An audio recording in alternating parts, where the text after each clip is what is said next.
Section 2, we're going to introduce some more vocabulary. And the vocab is going to be specific to arcs and angles of circles. Okay. Think of an arc like a circle's line segment. Okay. An arc has two endpoints that are points on the circle, and there's that part of the circle that lies between them. Okay. When we name, of course, the computer's not going to work. That's fine. We have an intercepted arc. Okay. An intercepted arc is that whose two endpoints are on the sides of an angle and lies interior of the angle. So what that means is we have angle QRS here. All right, and notice on the sides of that angle, we have point Q on the circle. We have point S on the circle. The intercepted arc is the arc between those 2 points. Okay, so again, QS is the intercepted arc for angle QRS. Okay, now one of the two special kinds of angles that we are going to talk about in this section, in this chapter, is a central angle. Okay, and a central angle tells you where the vertex of this angle is at. It's at the center of the circle, and the two sides of the angle are two radii of the circle. Okay, so AO is a radius, CO is a radius, and together they make central angle AOC. All right. Now, a central angle's measure is equal to that of the intercepted arc. So the measure of whatever my central angle is equal to the measure of the arc that it intercepts. In this case, AOC, say AOC is, 72 degrees. If that angle measures 72 degrees, the arc also measures 72 degrees. Okay? Now, the sum of all central angles in a circle is 360 degrees.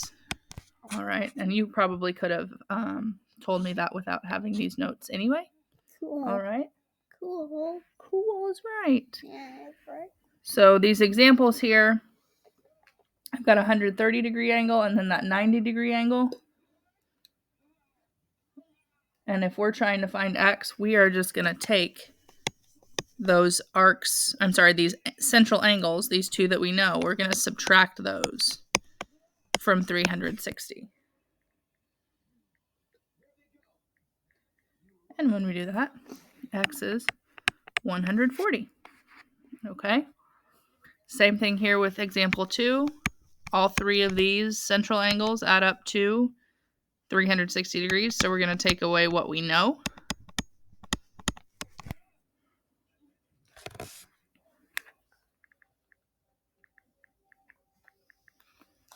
Leaves x to be 50 degrees.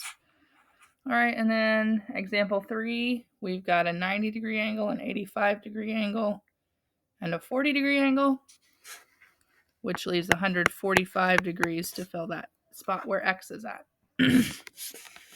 Okay. Now, example 4 here, I see this diameter RV. Okay, and remember, a diameter cuts a circle in half. So there should be 180 degrees over here and 180 degrees over here. Okay, for this example, we don't know what this angle is, so we're not going to pay attention to that half of the circle. Camera. We just want 8x minus 4 plus 13x minus 3 Very cool. plus 15x plus 5. That's very cool, Mom. It is very cool, bud. Yeah, We want that equal to 180. Yeah, that's very cool. But how do we do that?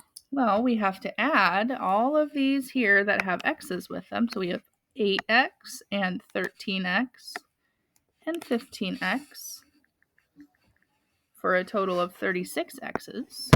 Ooh. And then we have a negative 4, a negative 3, and a positive 5. or a -2. Then we get to add 2 to both sides. And, oops, 182, excuse me.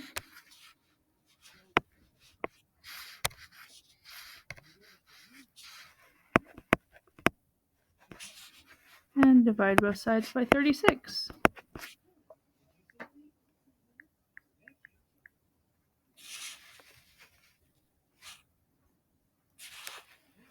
And I get x to be 5.05, Mom, I have to repeat. repeating.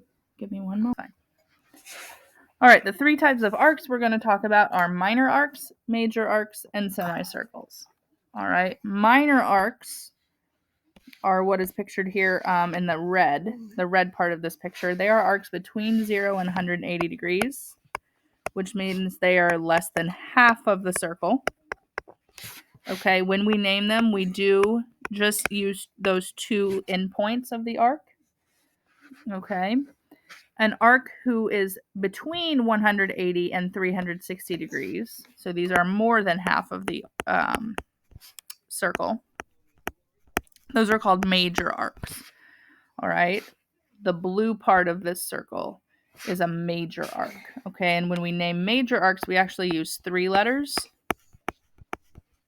We start at one end and then trace part of the circle around to the other end. Okay, so from P to T and then to R gives us that major arc. Okay, now a semicircle is exactly 180 degrees, which means they are exactly half of the circle. Okay, and let's see if the computer's going to cooperate with me here. We'll say A, B, C, and if D is the middle of, or I'm sorry, the center of that circle. I like to look for diameters when I'm trying to identify semicircles. Okay, and start at one end of the diameter, trace my way around to the other end. All right, so arc ABC here would be how we name that semicircle. Okay. All right. These 3 examples here, we are just going to identify as major, minor, or semicircle and then determine its measure. Okay, so G to H, that's going to be here. If this is 122 degrees, this is also 122 degrees. All right, since that is less than half the circle, or between 0 and 180 degrees, that's a minor arc.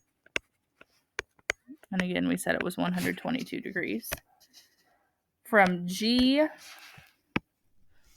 to L and then all the way to H, that's more than half. That's a major arc. Okay, and that's like the rest of the circle. So we're actually, to find its measure, we're going to take that 122 away from 360. All right, I think that's going to give us 238 degrees for that one. Okay, and last but not least, G to L to J, that is our semicircle. It's exactly halfway. And semicircles are always exactly 180 degrees. Okay. Yeah. Last vocab word here is adjacent arcs. Adjacent, remember, means next to. And so here we're going to use 2 different blues to show adjacent arcs in this picture. P to T is one arc. T to R is a second arc. Oops, I said 2 different blues. Sorry. Okay, but the sum of 2 adjacent arcs, as long as they share no other points, they don't overlap each other at all, the sum of them will be the whole arc that they create together. So we had arc PT, arc T to R. Their measures together will equal the measure of arc PTR. Okay, so down here, we're going to use a couple of different big ideas, I guess. All right, the first being that the measure of a central angle is always equal to the measure of the arc that it intercepts.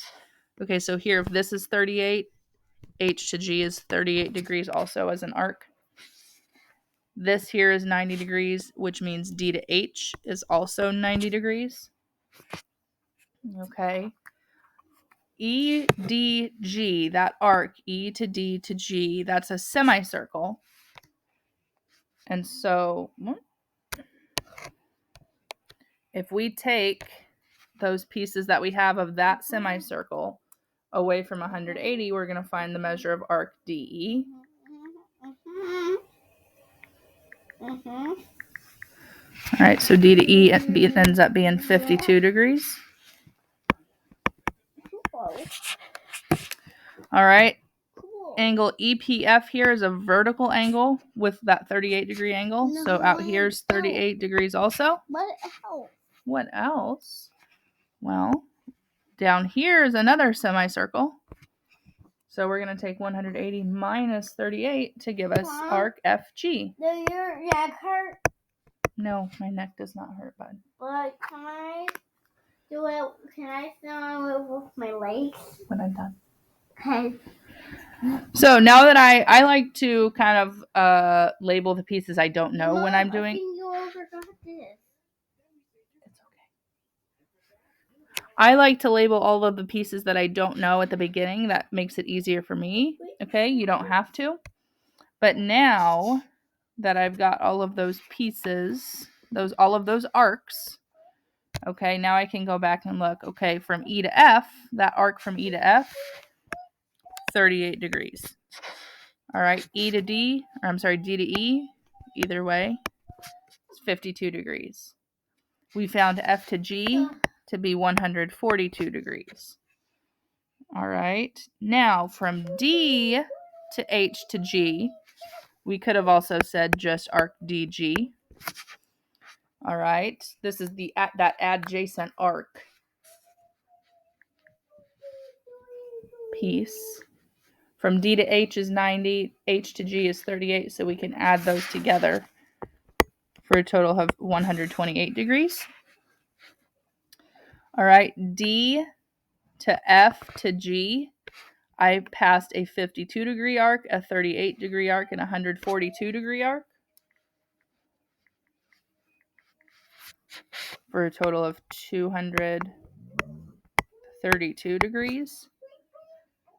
All right, and then D to G to E, if you'll notice from D around to G all the way to E, is every part of that circle except the 52 degrees. So I'm actually going to subtract 52 from 360 to get the measure of that arc, which is 308 degrees.